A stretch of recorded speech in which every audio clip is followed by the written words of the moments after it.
কেমন আছো? আমরা সবাই কেক আনতে যাচ্ছি। দেখো আমার বোন আছে, বোনের হাজবেন্ড, সবাই যাচ্ছে কেক আনতে। পিছনে আর একটা বোন আছে আমার ছেলেকে ধরে, ওই যে দেখতে পাচ্ছ। ওই যে আমরা যাচ্ছি কেক আনতে, আমার ছোটো পাপার বার্থডে, তো সারপ্রাইজ, তার জন্য আমরা সন্ধে লাগিয়ে যাচ্ছি কেক আনতে। কেকটা নিয়ে আসবো, এসে আমরা ঘরটা সাজাবো, সাজিয়ে টাজিয়ে কেক কাটা হবে। এই যে আমরা বাজারে চলে এসেছি, যাচ্ছি, আমরা সাথে থাকো। কেকের দোকান দেখতে পাবে, খুব সুন্দর কেক। আইও এখান থেকে নেবে, তোমরাও কেক যদি কেউ আইওতে থেকে থাকো, খুব সুন্দর দোকান, একটা কেক আছে, খুব সুন্দর সুন্দর কেক পাওয়া যায়। এই যে আমার ছোটো বাবার কেকটা অসাম খেতে হয়েছিল, দারুণ খেতে, দারুণ লাগছিলো কেকটা। সেই রাখবো, কেকটা বানিয়েছে, ডিজাইনটা দেখো খুব সুন্দর লাগছে, পুরো পিঙ্ক কালার দিয়ে লিখছে নামটা, খুব সুন্দর লাগছে।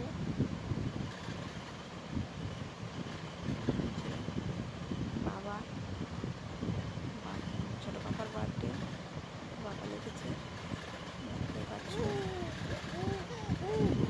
সো হ্যাপি, আমরা সবাই দাঁড়িয়ে আছি। কারেন্ট অফ হয়ে গেছে, প্রচণ্ড গরম করছে, ছেলে ঘুমিয়ে পড়েছে, যার জন্য কারেন্ট অফ করে অন্ধকার অন্ধকার লাগছে একটু। যে আমার ভাই দাঁড়িয়ে আছে, আমার বোন, ওই যে আমার ছেলেকে নিয়ে আর একটা বোন নিচে বসে পড়েছে, গরমে হাওয়া করছে, কারেন্ট অফ হয়ে গেছে, যার জন্য খুব মজা হচ্ছে। যে আমার বোনের হাজব্যান্ড ও ফুটি খাচ্ছে গরমে, প্রচণ্ড গরম, গলাটা ভিজাতে হবে, যার জন্য আমার বোন বেলুন নিচ্ছে, একটা একটা করে চেক করছে বেলুন ফুটো হচ্ছে নাকি, লিক থাকলে বেলুন বাদ, একটা একটা করে চেক করে সব বেলুন নিচ্ছে। কেক প্যাক হয়ে গেছে,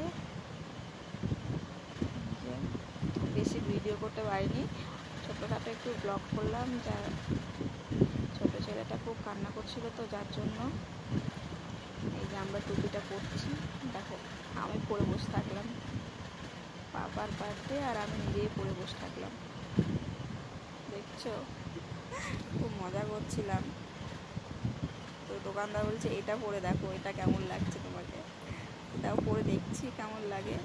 আর পরতে গিয়ে খুলে গেল, দেখো আমার তো পুরো ভয় লেগে গেলো, মনে হচ্ছে ভেঙে গেল। দেখছি না, লক করা আছে, লক করার মতন সিস্টেম। সো এই যে পরিচিত টাচ, দেখো এই যে ছোটোখাটো করে ঘরটা সাজিয়েছি।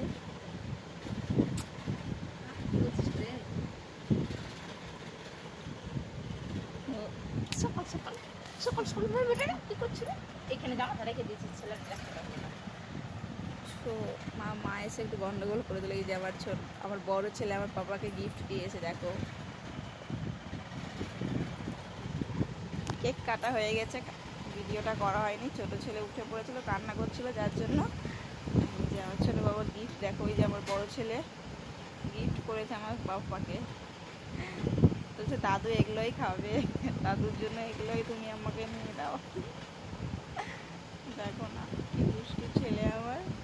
সো বাই বাই গাইস, এখানে এইটুকুটাই করেছি, আর করতে পারিনি, বাই।